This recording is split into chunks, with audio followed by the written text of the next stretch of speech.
morning, everyone, and welcome to the Positively Impacting the Learning Environment and a Holistic Approach to Identify Needs and Right-Sizing Solutions. My name is QTolbert. I am the Regional Director for the South Technical Services Group at McKinstry. Been in this industry for about 15 years, about 10 of that with McKinstry, doing design build, performance contracting, commissioning, retro commissioning, existing building commissioning, facility condition assessments, you name it, really in the consulting side of how we support public entities in particular, but also even into the private industry in the energy and efficiency operational updates. My contact information is below, and if you'd like to get a hold of me, you've got that.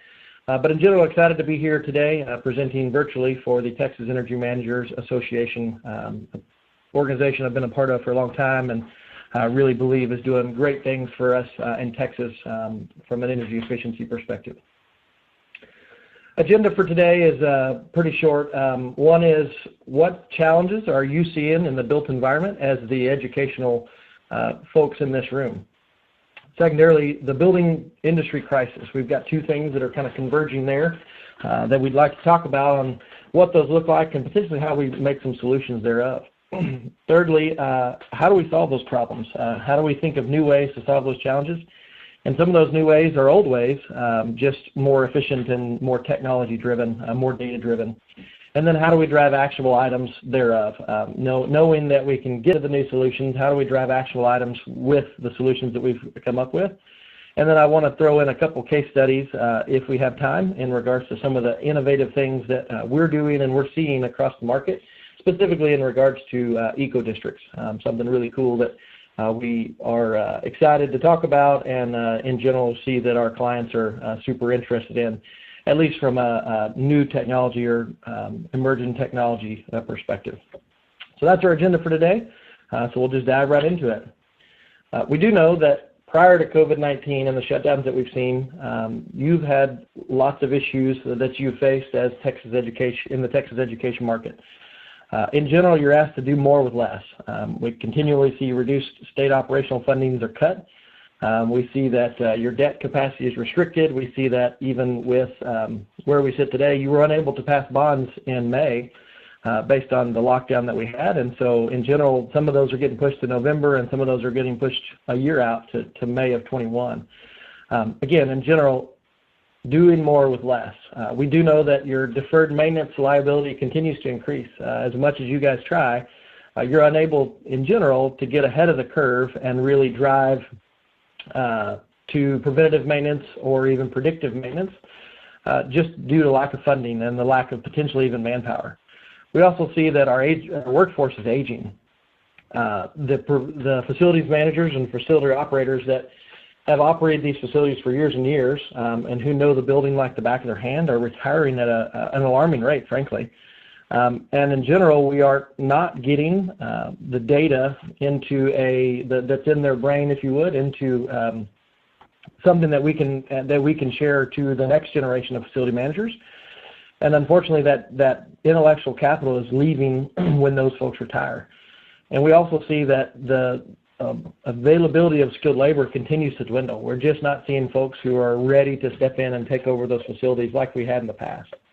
And lastly, we're seeing that, again, with reduced budgets and reduced operating funds, you're still being mandated to drive clean energy with increasingly rising utility costs.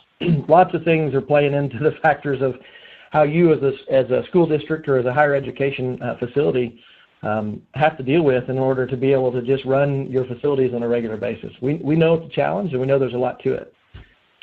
And you throw on our most recent challenge of COVID-19 and the shutdown that we've seen. In general, your expectations of how you deliver education are changing very rapidly, and it's like drinking from a fire hose, as I've heard from many of you guys. The technology requirements are substantially escalated based on needing technology in order to do classes anymore versus the face-to-face that we've always traditionally done for years and years and hundreds of years. Cybersecurity threats are on the rise. They're at an all-time high. It's lots more online, thus lots more of those criminals out there looking to try to attack us from a school district perspective. Additional demands are being put on us, particularly on the facility side, on how do we create a safe and healthy building environment? How do we bring our kids back to school safely and healthily, with all the things going on? That's a real challenge that we're facing today, and you guys are facing as a school market or education market. And then lastly, our facilities have to be more flexible. Changing program needs, lots of active learning classrooms. It's just a different ballgame than we had in January or February. I mean, if we look at the pandemic, it shows us a bit how fragile the system is. Could you have planned for something like this in January or February? This was not something that was even on our radar, or something that we thought we would be virtual learning from March or even earlier to, at a minimum, the end of May/June, but to even potentially starting in the fall as well. Our budgets are in jeopardy. We're not able to deliver the flexibility to allow students and staff to return with confidence. Maybe we are, maybe we aren't, but in general, it's a challenge we're seeing. Just a couple of data points. Glenn Hager, the comptroller here in Texas, was recently interviewed stating that the Texas state budget went from a $3 billion surplus to a $4.6 billion shortfall. That's a major problem from a Texas perspective, particularly from our public agencies. K-12 schools are looking at a 20 to 25% budget cut due to the coronavirus lockdown, as well as the oil price cuts. This is a major impact on you guys and how you operate and maintain your facilities. Nationally, some numbers: the university market, higher ed market, is facing a $7.8 billion shortfall, specifically tied to room and board refunds, meaning that they didn't have kids for most of the spring semester, and they're having to refund these families for the room and board they didn't pay for, $7.8 billion. Additionally, and often overlooked, if you would, again from a higher ed perspective, revenue source, is that urban universities are reporting as much as $4 million a month of parking lot loss revenue. Again, lots of changes, lots of things going on. You guys are dealing with a lot and being thrown a lot at on a regular basis. With all that said, we're also facing some crises, right? So there's two crises really affecting how we go to business: the climate crisis and the affordability crisis. The built environment imbalance and lacking productivity gains have created two crises affecting building owners across the U.S. Either of these crises alone poses a significant challenge to us and even a threat to what we're doing on a regular basis and the energy efficiency market as a whole. But together they represent a need for solutions to guarantee outcomes that align with our evolving campus needs. And education is in the direct line of fire for both of these crises. High level CO2 parts per million has always kind of run between 200 and 300 parts per million in the atmosphere. In July of 2020, the average parts per million rose to 414 parts per million as measured by the Mauna Loa Observatory in Hawaii. You know, I say all that to say, look, we in the Texas Energy Managers Association have an opportunity to make a difference. We can help solve some of these problems that are existing throughout the world. Secondarily, the construction industry is one of great inefficiencies, and this is something that you guys as education market deal with on a regular basis because you have to build new facilities, new infrastructure. In general, we cite as much as 50% waste in the building industry, and that's from getting product of raw product to end use, 50% waste. Another interesting fact: since 1950, industry sectors such as information and manufacturing have seen productivity gains of as much as 1,500%. And over that same time period, construction has decreased in efficiency by 7%. And so in general, we see that these two things added together are making for a substantial crisis that we have to deal with in the education market. Take a high look at the climate crisis. In general, we're seeing a big focus on zero carbon and zero energy, or net zero buildings. That's not been something that's been looked at hard in the past, but it's something that is getting real traction in what we're doing today. We also know that commercial buildings account for 40% of U.S. energy consumption and 40% of carbon emissions. That's a big number. That's something that we can potentially even change going forward. And then the built environment, which specifically ties to you guys, consumes 75% of U.S. electricity and 50% of its energy. Again, lots of opportunity to drive efficiency and change into this global crisis that we are in. Secondarily, we see that the affordability crisis is something that we can have. Like we talked about, construction industry hasn't really changed since 1960. And in general, we see $300 billion in annual building operation budgets are wasted on building inefficiencies, a la out the exhaust fan or just wasted on being unable to be energy efficient with our facilities. A lot of times, if you look at the chart on the right there, what we look at is first cost. That is a big driver in how we build our buildings and what we're looking to do. And if you notice here, in general, particularly schools, own their facilities for long term. So 40 years is an example of what we're looking at. In general, across a 40-year life cycle, the first construction cost is about 11% of what we would spend on that facility. 50% is on the ongoing operations and energy and maintenance. That's a big number that, and a lot of times we don't consider when we're going to build a new bond project or something of that nature, greenfield construction. And what we're saying is that that's something we should start considering. When it's more than half or better of the spend that we're going to have on that facility over the next 40 years, I think we should really be taking a harder look at that on the front end and making data-driven decisions that change the way that we invest and build our schools going forward. So we got to have a bit of a paradigm. Even with the great work that many of you guys are doing, the build infrastructure is quickly becoming your largest liability. The way we've always done it, status quo, not going to continue to work. We're kind of at an impasse. We've got to figure out how to, instead of the gap growing, shrink the gap and get from better solutions, better data-driven products and projects into our facilities. High level, we've got to think from a holistic approach. If we want to get to high-performing buildings, we have to begin thinking about our facilities from this holistic approach. Often we're only addressing one leg of this three-legged stool, if you would, maybe two, but in general, we don't see that most entities are focusing on the three legs of the stool in general. Generally speaking, facility assets, energy and infrastructure, and operations and maintenance.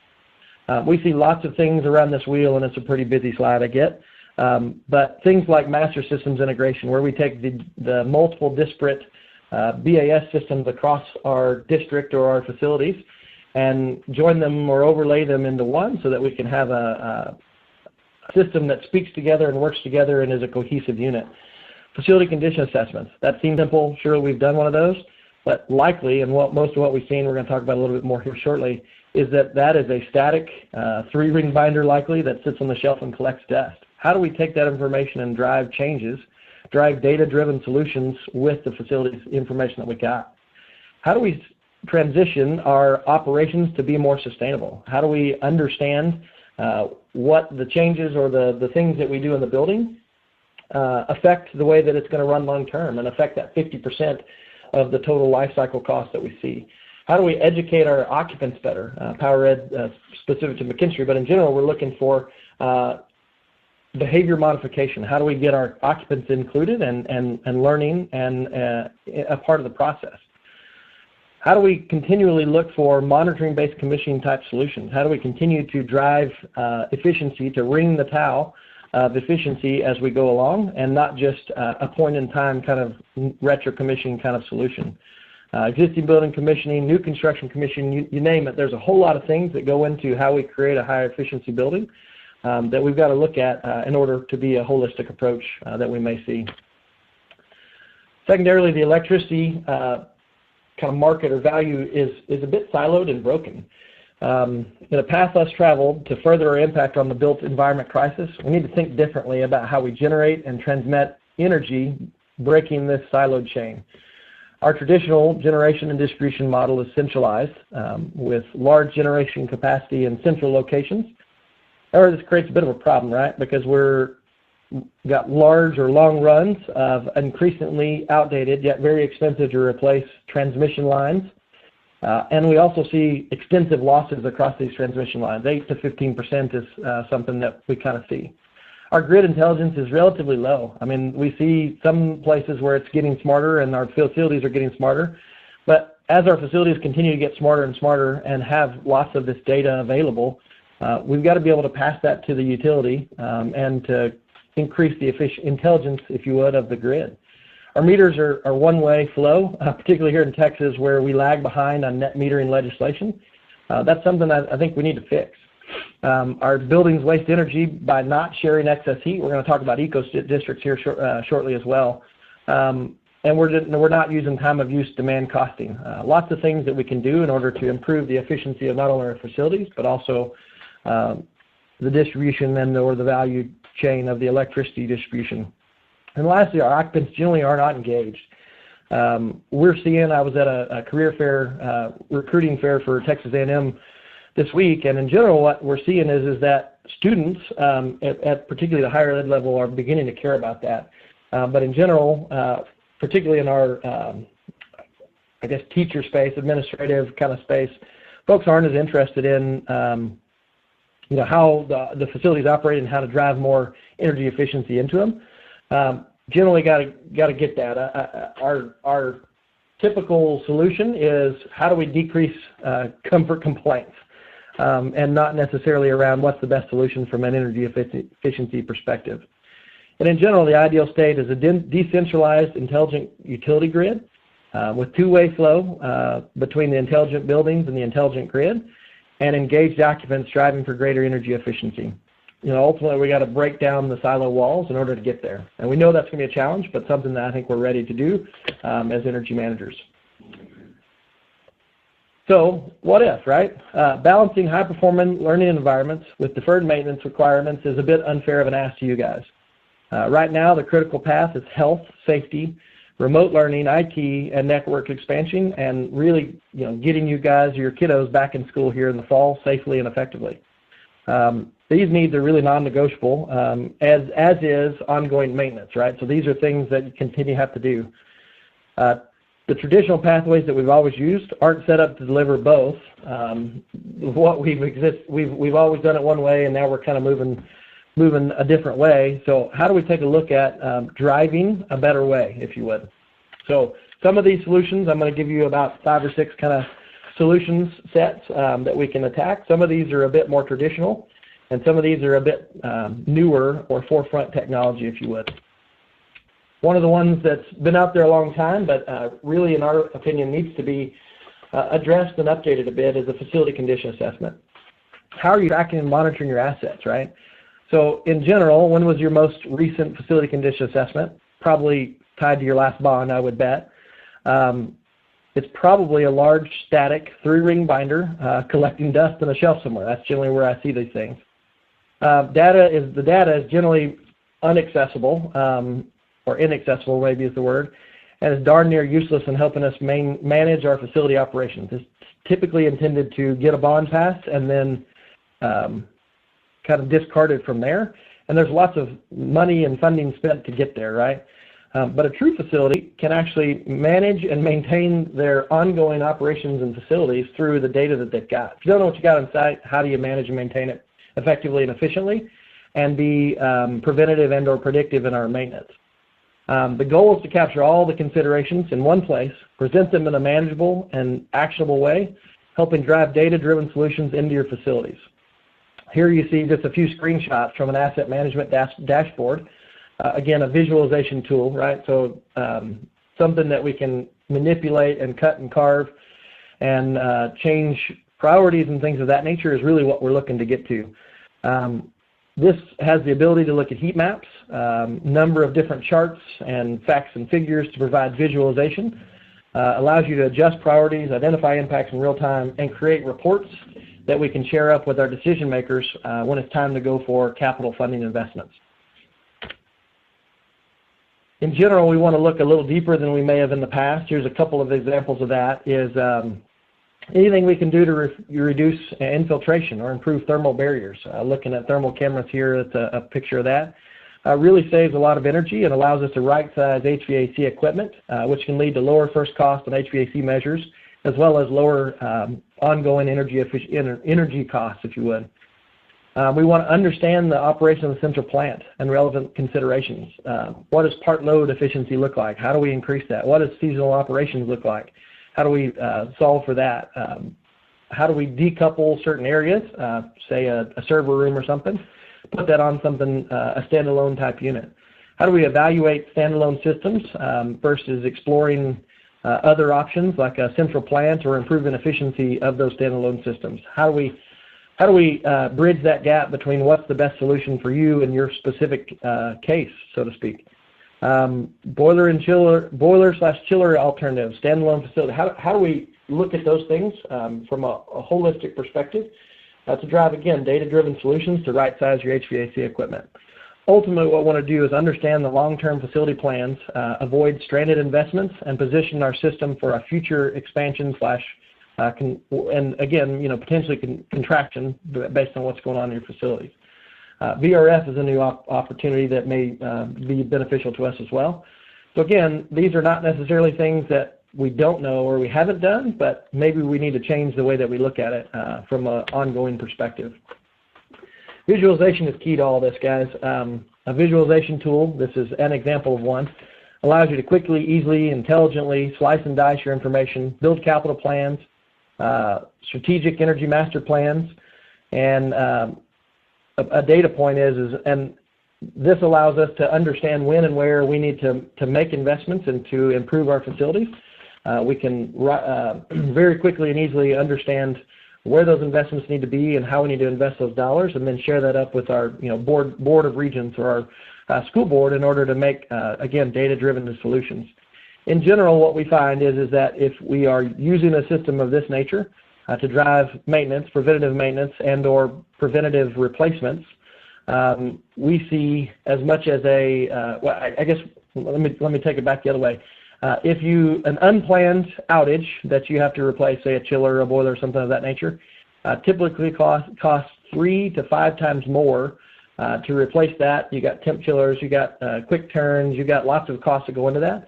3 to 5 times more expensive to replace that piece of equipment than had we planned that and replaced it in a systematic fashion as we would do if we had opportunity to visualize and to plan as we're talking about here. Again, 3 to 5 times more for an unplanned run-to-fail kind of structure.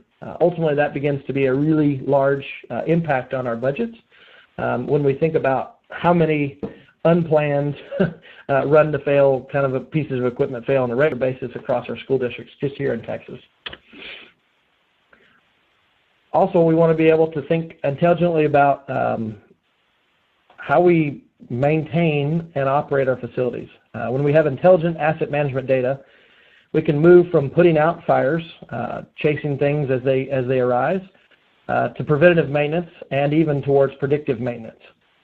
We can tie our CMMS system with our facility assessment data, using the data from our FCA to drive our CMMS to create automated work orders to our technical staff to go out and to actually drive preventative maintenance opportunities in the built environment, and really begin to get towards the good preventative maintenance that we see. In general, good preventative maintenance can save as much as, or increase the life expectancy of a facility, can increase the life expectancy of equipment by as much as 25%, which again, across a district or even a university, begins to make a real impact on our budget. We can also determine manpower loading. So this sheet that you see here is talking just to that. Based on the information that our facility condition assessment is telling us, hey, these are things that need to be maintained, preventative maintenance, predictive maintenance, etc. It overlays it across the available hours of people that we have. In general, we see that we have 832 hours available in this specific chart, and 905 hours of preventative maintenance to be done. Ultimately, what that tells us is that we don't have enough people or manpower in order to get these things done, which is generally where you guys sit in the pantheon of this.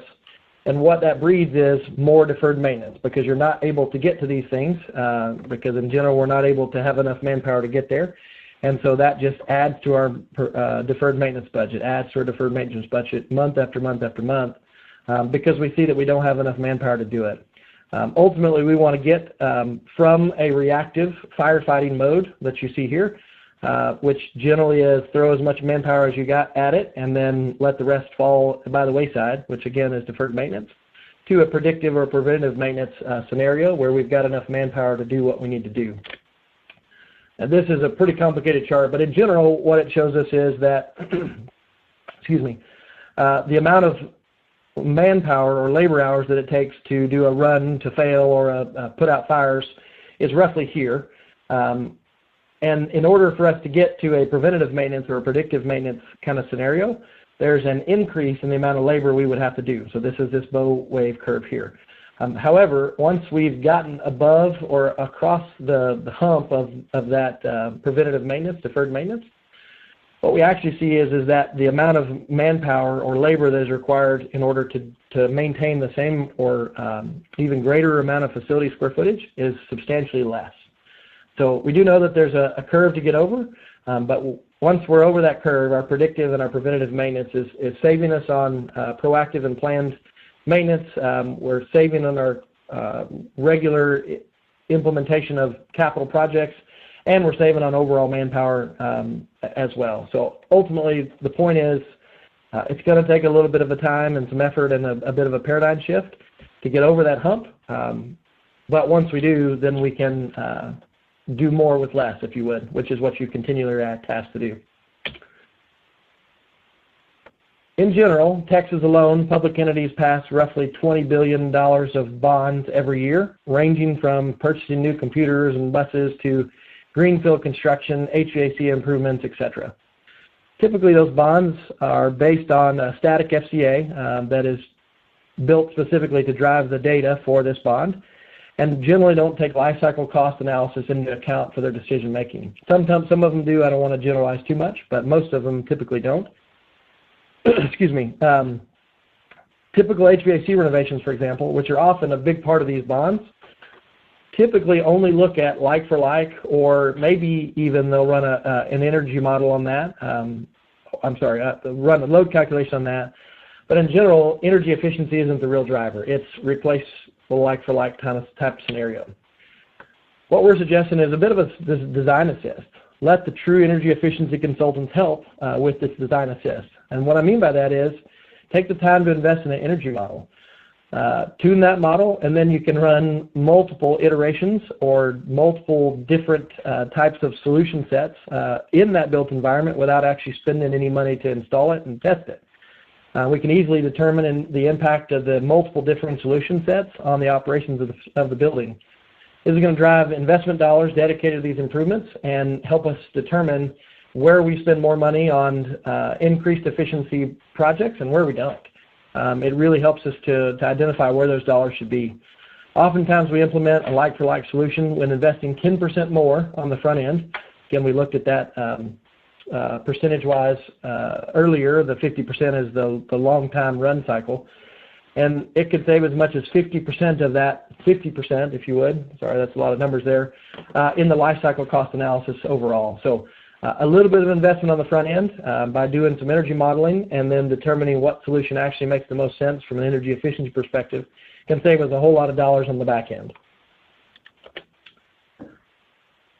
In general, what we're looking to do is get to a comprehensive approach for the evolving needs that we have. So in the past, we've really looked at, from a bond particular perspective, run-to-fail methodology and non-data driven solutions. Let's just replace what we got and just keep it running. Currently, we're doing a little bit better on that. We're looking at first cost outcomes. We're looking at near-term failure replacements and trying to get ahead of that curve a bit. Ultimately, what I want to get to, though, is in the future is focus on comprehensive outcomes, focus on carbon reduction, energy, and occupants driving increased operational efficiency. In general, the energy services industry has evolved naturally, starting with specific products and projects, if you see down here, to drive energy efficiency. But over time, we've expanded beyond one-off technologies and projects to focus on overarching energy goals, master planning, and at the building and or even campus level. And what we see, many of you are partnering with the industry in driving energy and building performance. And the future really, The future really takes a comprehensive approach that focuses on outcomes beyond energy, focuses on carbon mitigation, sustainability goals, high-performance learning environments, IT and technology, again, that's a big piece for you guys, and lots more. You need your buildings to do more today, as we've talked about, and you can leverage the full toolbox of something of this nature to get you there. And this is how you should be seeing folks in the energy efficiency industry is partners in helping you get there. Another solution set we see is that data is more today than we've ever seen in our built environment history. In general, and this is a quote from Chris Kopak, the Associate Vice Provost at the University of Arizona, we have to move past data drowning and get to a point where we collect and sort the critical information in real time. This program specifically we did for those guys allows us to make informed decisions and then see, understand, and monetize the results of these actions. Ultimately, what we're talking about is monitoring-based commissioning. How do we take the data that is potentially drowning us and drive solutions that make differences in not only your operations, but your energy efficiency as well on a regular basis? So monitoring-based commissioning, what is it? It's really a concerted deployment of monitoring-based technologies, data analytics, if you would, algorithms, rules, etc., and the on-site building system experts, the intellectual property that we see there, in order to drive continuous improvements. What it's not is a control system. Most of us have those, and there's lots of good things that they can do and should do, but that's not what we're talking about. This is an addition or an add-on to that. It's not a software. It really takes both software and people in order to make this work. It's not a product, and it's not vendor specific. This is something that we want you to do for looking at long-term solutions, driven through data analytics. It really looks for the persistence of energy savings, looking to drive long-term savings that, if you were to do a retro commission point in time, you see lots of savings, but in general we see the load creep come back. And what we want to do is we want to avoid that. We want to continually be wringing the towel, looking for more energy efficiency opportunities as we go forward. And then also we want to be able to do real-time building performance monitoring. What we're able to do through this system is remote response faults, failures. We can sometimes even fix those from a remote perspective. We can do root cause analysis on what's going on with a specific issue and or rule violation, if you would, that we find, and then we're looking for continuous facility optimization. Again, monitoring-based commissioning is something that can be done by many of our vendors, but something that you really should look at from a school district perspective. Here's just a quick example, and then we'll move on. I know you guys are I've been talking a lot here, but data-driven solutions is what we're looking for. This is it's not a simple dashboard, but a quick dashboard displays a large amount of data run through a set of specific algorithms to quickly and easily determine when and where our zone humidity, specific to this issue, is out of range. Based on the information identified, we're able to make a data-driven solution decision on when and how to run this equipment to minimize both the impact of the humidity as well as the impact to the overall energy efficiency of the facility. This type of solution is what we hope to drive with monitoring-based commissioning. And over time, we are solving more and more problems quickly, efficiently, effectively, and remotely than we ever knew existed before. So again, this is a quick example, but in general, looking for data analytics to drive solutions into our facilities on a regular basis. I get a time check. I think I've got just a little bit of time left. Oh, excuse me. So another piece that we want to talk about is once you've shifted our thinking process away from first cost investments, we've wrangled our data to keep from drowning in it and are now driving intelligent solutions, we can really make a major difference. And part of the way that we go about that is energy master planning. It allows us to rise above the traditional solution set, go above and beyond, and think outside the box. When we can reach the level of true energy master planning, we make monstrous strides in the intelligence and efficiency of our facilities. So what we've talked about so far is kind of traditional ways that we maybe or maybe have not taken advantage in trying to increase the operational and energy efficiency of our facilities. But from here, we're going to go a bit off outside of the norm, if you would. This is things that are a bit outside the box and a bit up and coming emerging technologies. But eco-districts. Eco-districts are an up-and-coming solution set that will substantially change the built environment and the way that we use energy. They look to share energy across multiple entities, driving efficiency and resiliency at the local basis. Again, this is decentralizing the utility grid for us. They allow us to optimize the use of energy and resources and decentralize energy generation. And they do require though, smart buildings, smart grids, and engaged occupants. But what we see is, and the results are showing, great progress and impact on where and how they are deployed. We'll talk a little deeper into that. In general, we see these as the pillars. Hey, look, folks are interested in zero carbon, net zero. We're seeing more and more folks that are pushing us as the industry towards achieving that goal. That's hard to do in the current built environment, but with eco-districts in particular, we're able to drive many changes to that that help us get closer and closer to that net zero or net carbon goal. Shared energy, just like we're talking about there, between multiple entities, this is something that we've not done in the past and has not been something even thought about. But in general, there's lots of opportunities where we can share waste heat or electricity or generation capacity or storage capacity that we can share amongst multiple entities. Particularly as a school district, you guys have lots of infrastructure and potentially even greenfield that can potentially help with our partners who may not be in the school district market, so to speak. Utility partnership is key. In order to get this done, we've got to have the utilities on board. Utilities are beginning to see this. I was in on the Houston Climate Initiative, I believe it was, meeting a couple weeks ago, and NRG and the mayor were talking about how they're looking to drive partnerships and to drive energy efficiency throughout the city. Lots of good things going on from the utility perspective that hasn't necessarily happened in the past, that we've got to get on that surfboard, if you would, and ride that wave together so that we can be more effective and efficient. We also got to have digital backbones that are intelligent. The digital infrastructure has got to improve. Lots of opportunities for that, sensors, mobile apps, blockchain, etc. But when we get there, it allows more efficiency and participation in the virtual power plants and demand response actions and things of that nature. Excuse me. And then lastly, we got to engage our occupants, whether that's students, whether that's teachers and staff, whether that's administration. We got to get those folks involved and caring and helping us drive the solution set. Otherwise, we're not going to meet the goals and the needs that we would like to make. In general, we're seeing kind of 4 different models of eco-districts, one being the most complicated and the most integrated, but also the most effective. Looking at, excuse me, generation capacity shared, storage system shared, smart grid, engaged occupants, etc. And then we move to kind of the number 4 over there, the kind of the pantheon of what we got. Generation and storage is shared out to the smart grid. And so if we've got space here, we can invest in storage and or generation that may necessarily not sit on our land, but can sit on an adjacent land, and we can join together with our investments to make a better, smarter grid as an eco-district, if you would.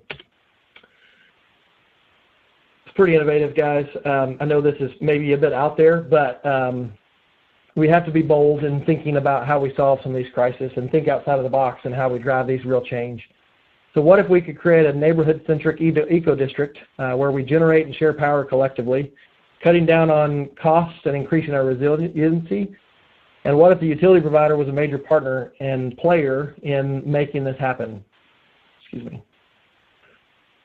We in the education market, like I said a minute ago, generally, as you can see here, that's probably a school district or something of that nature, have the most infrastructure and or greenfield space to help contribute to this for our neighborhoods.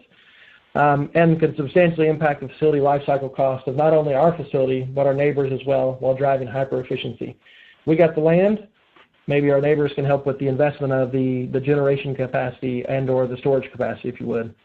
Some of the high-level things we see from potential sources of energy you see here below are heat recovery chillers, ground source and geothermal, renewable, PV, wind, etc., CHP, storage deployment, etc. So again, looking to create a decentralized utility market that we share in the reliability and resiliency and efficiency with our neighbors, if you would.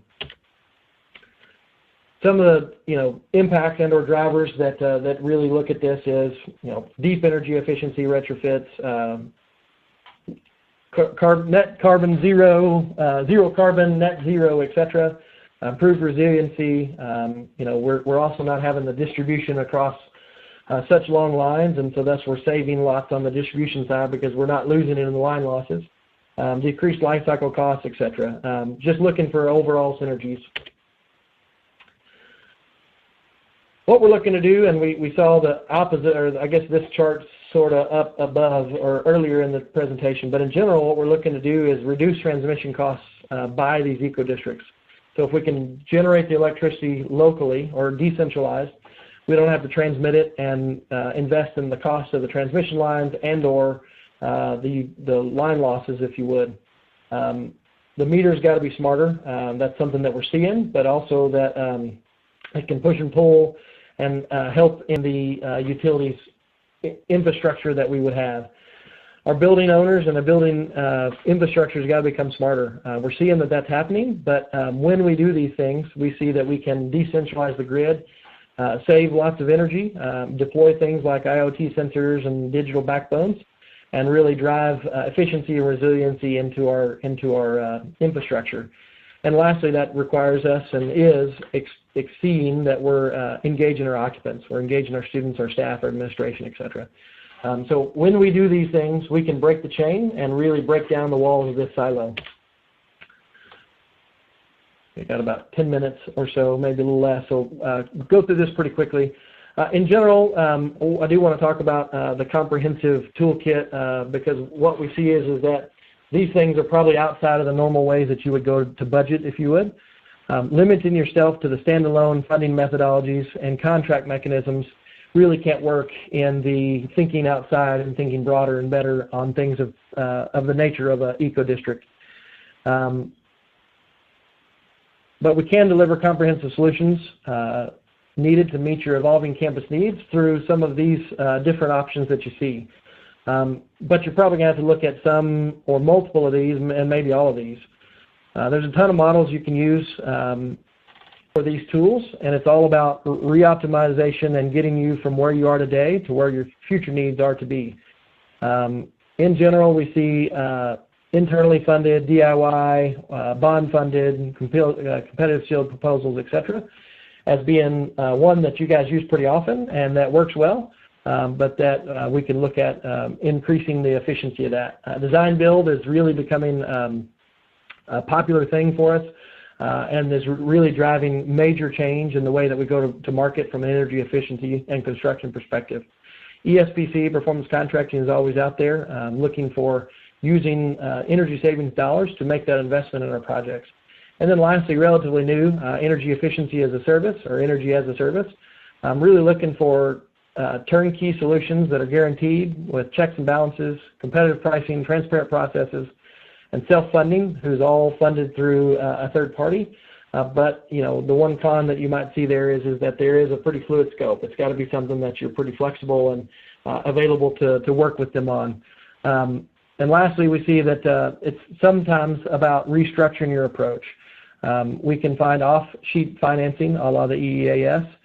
We can do debt restructuring, risk restructuring, eco-districts, energy efficiency as a service, all kinds of things that we can do in order to help us get across that threshold, even though we don't have more dollars than we had yesterday, so to speak. Got to be creative. Again, time check. I think I've got maybe 5 minutes or so left. I want to go through these real quickly. I've got a few examples of some eco-districts that we specifically are doing. These are specific to McKinstry, but we're seeing that these are happening on a regular basis throughout the country, and this is really a wave that folks are riding into the future of energy efficiency.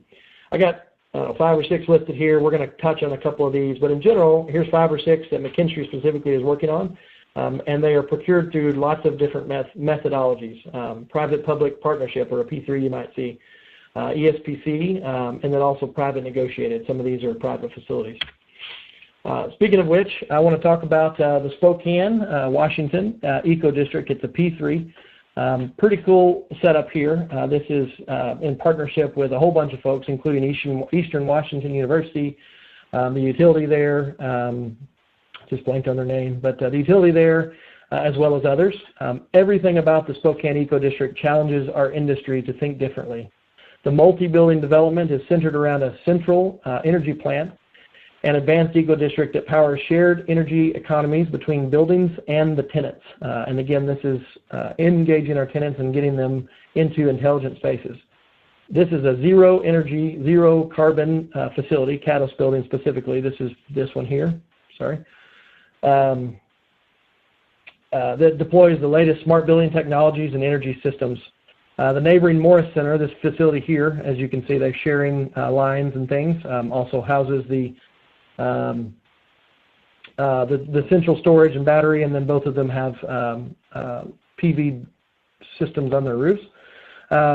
The neighboring Morris Center houses a central energy plant to power both of them through the shared eco district. And the future buildings, as we continue to expand this campus, will also share in this infrastructure and the backbone that we have created through this particular facility. In fact, this building is, or this eco district is soon to expand to another building. It's called the Sear building, and it's neighboring regional health partnership building. So this is a really cool deployment of an eco district. Ultimately, it wasn't easy. It took about 40,000 energy models, and I know that's a bunch, to get to where we could understand what the PV arrays and the thermal energy and the battery storage should look like. But we created a kind of a perfect example of how that goes through our energy modeling, which we also talked about earlier. It's designed for grid optimization of the operations of the facility. McKinstry actually partnered, I mentioned the utility, it's a Vista, utilities to design this eco district. We deployed thousands of Internet of Things sensors to pull the local utility data beyond the meter to manage energy loads and balance energy demand, generation, and storage with larger grid needs. Because the Spokane Eco District complements the local utility grid, resiliency is increased for building occupants and the entire Spokane community. The thermal and electric storage housed within the central plant down here allows the buildings to continue operations during power outages and emergencies. I don't want to go too much deeper. I think I'm running out of time, if you would, but in general, this is a pretty cool way that we're being able to look across buildings, across roads, if you would, to employ both generation technologies, storage technologies, smart facility technologies, and net carbon, net zero efficiency goals. The last one I'll just hit real quickly, again, running out of time, but this is a project in Seattle. This is the McKinstry-Kleiss Eco District building, or Eco District project, if you would. High level, this is the Weston building, which has a large data center, which exhausts lots and lots of heat. This is an Amazon facility who in Seattle has to do lots of heating of their facility. Long story short, what we're doing is we're taking the heat exhaust from this data center, putting it through a heat exchanger, providing it to the Amazon building to heat their facility. And so it's saving tons and tons of energy for Amazon to not have to heat their building because they're getting effectively free heating by piping it across the road here. And it's also saving tons on the heat, the cooling tower that's less required here at the Weston building for the heat recovery, if you would. One of the things that's important is that we had to run this piping and this infrastructure under a City of Seattle road. And so where we talk about it requires lots of parties to be included in this. The City of Seattle was one of those. We had to be able to run that under the road like a general utility would be, which is not necessarily normal. But again, thinking outside the box on how do we not waste that heat and energy up into the sky, but try to use it in an effective, efficient manner. Pretty cool project. You can see lots of information here. I can talk to you more about it if we have time, but at this point, I'm going to have to move on based on timing. So with that, we've talked about several things. I'm going to run through them real quickly, and then we'll ask for questions. Facility condition assessments. How are we doing that? Are we driving data-driven solutions with that? Is our CMMS tied to that? Are we doing preventative maintenance, predictive maintenance? How do we get there? Manpower loading. What does our people look like? Do we have enough people to do the job? Do we know if we have enough people to do the job? Energy modeling, driving solutions, particularly in our bond solution decisions, through iterations, through the energy modeling that we would do on a regular basis. Monitoring-based commissioning, driving persistent energy savings, continually ringing the towel of the existing building commissioning that we could do. Master planning, are we doing energy master planning? How do we get there? What does that look like? Eco districts, really innovative and out there kind of process, but something that we think we could get to and do. We've also talked a little bit about funding methodologies and or delivery methodologies, and then we talked about case studies. So in general, giving you lots of ideas on how to improve some of the things that we've done for a long, long time, but also think outside the box, drive efficiency and resiliency in our local communities through eco districts. Hopefully this was a effective and efficient use of your time and that you learned something. At this time, I'm ready to take any questions you may have. Okay. Okay, I'm going to off. My mouse is short. I don't know who that was. All right. Here we go. So, Glenn, ladies and gentlemen, that was a fantastic presentation. Thank you. And so if you have questions, it is your time to ask the man. Any question that you might have had. I know that there were, I think it was mostly issues here. I don't think that was Mike's pool, but maybe. I don't think so. And then Glenn had a pretty good statement. What's out there today is the standard for tomorrow. It's so true. And maybe to double down on that, as we speak, and it may just be over, our CEO was actually speaking at the Spokane Eco District there and doing the kickoff for that. And so, yes, it is sort of out there, but it is things that I think are going to be the standard of tomorrow, as Glenn said so well there. Sounds like okay. Recording is playing in the background. I'm wondering if Ashley could possibly be bleeding into this one. Let me see.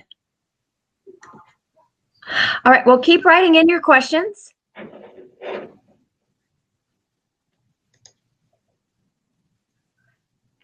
Well, is it annoying, guys? I hear Quinn's intro. No?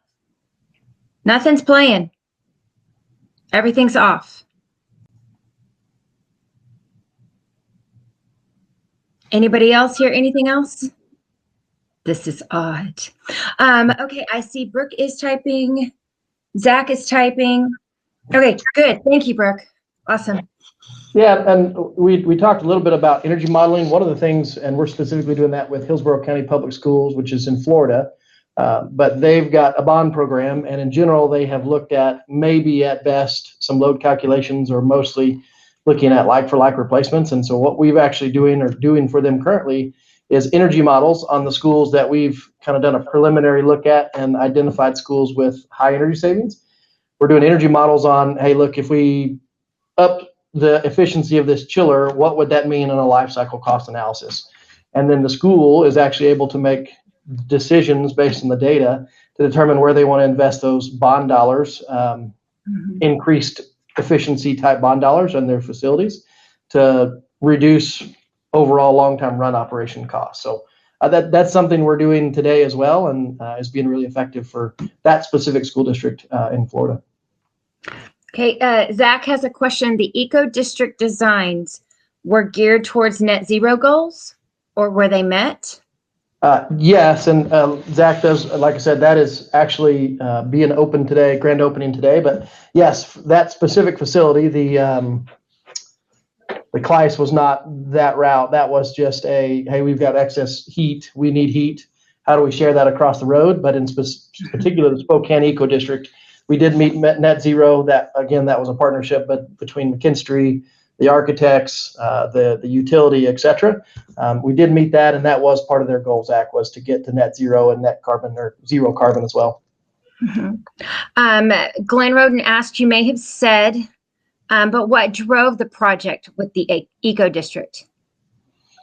Yeah, so the one with the Spokane Eco District was really driven by the university there. They were looking to, there was a piece of property that was actually going to turn into a part of the electricity generation grid. But the district or the university, Eastern Washington University, was looking to do something different to kind of get on the map and to be carbon neutral and net zero, and really drive that, and identified this piece of property with McKinstry. And in the end, Glenn, I think maybe the point is that on the total cost of operation of that facility, we were actually able to reduce the cost. So the front end cost was higher. However, the long-term run time or run cost is going to be lower over time based on the models that we've done. So to look to show what we could do, number one, as Eastern Washington University, and then number two, is their total cost of ownership was less. Oh my goodness. And Doug just typed that it was on time and on budget, even during a pandemic. That's fantastic. There's not much that's been on time or on budget around here. Yes, ma'am. All right, Mr. Aaron asks, for monitoring-based CX, do you have a proprietary algorithm that connects to DDC systems? If so, what system have you successfully worked with? Proprietary is a relative term. Aaron, I think, is who's saying that. I mean, yes, we have lots of them that we've written. We write specific ones based on your specific needs. When McKinstry, for example, gets into, I'm not certain which district you're with, but we would write. San Antonio. With San Antonio. We would write specific ones to your district. We've got some of those in a cache or a storage, if you would, that we've used on other air handlers similar. But as far as which ones we've worked with, I don't know that we've run into one that we haven't been able to work with. So JCI, ALC, Siemens, you name it, in general, we're able to do that. As long as we can get to the data, we can make it work. Anybody else have any questions for Quinn? If you start typing, great, but I want to let you know that if you get away from this and you think of something that you want to ask Quinn, you can always connect with him through the networking feature of the virtual platform. And remember, guys, this conference technically does not end tomorrow at 1. Because you have access through the virtual portal to anything and everything that we've done this week, all the way through the end of December. We're keeping it open. So if you decide that you have a question for Quinn, log onto the virtual portal in October and shoot him a message. He's going to get that message. Go to the McKinstry booth and in the exhibit hall. You can do that in November. And you can click on email. You can click on their website. You can go and see them, and actually any of our exhibitors. You can reach them all the way through while this platform is open. So if you don't have a question now, but in 2 weeks from now, you go, oh, I have a question. You have the ability to go into all of these guys, every presentation. If you want to see this one again, it will be it's being recorded right now. And so we will load this in to the schedule section, and you can go and listen to Quinn all over again. He won't be there to answer questions at that time, but you can go and find him and he'll answer them. So if anybody has anything else. Thank you, Glenn, by the way. And thanks, Mike. Thank you, guys. Quinn, do you have anything to say to wrap up? I don't. Thank you for your time. And like she said, don't hesitate to reach out. I'd be happy to answer any questions or help you any way I can. Thank you so much for your time, Quinn. We really appreciate all that you and McKinstry do for TEMA. You guys are just amazing, and we so appreciate y'all. And with that, we are pretty much done for the day, except we do have our happy hour networking time. If you're home, we're not going to ask you what's in your cup, but if you're in the office, grab whatever is legal and come on and join us in the Zoom for that happy hour networking, just a time to kind of just relax and enjoy. And I believe that Alex Russian from TASB has a trivia game, which I killed yesterday. So if you guys want to try to beat me at trivia, I'll see y'all in the Zoom meeting here in just a minute. But other than that, see y'all later.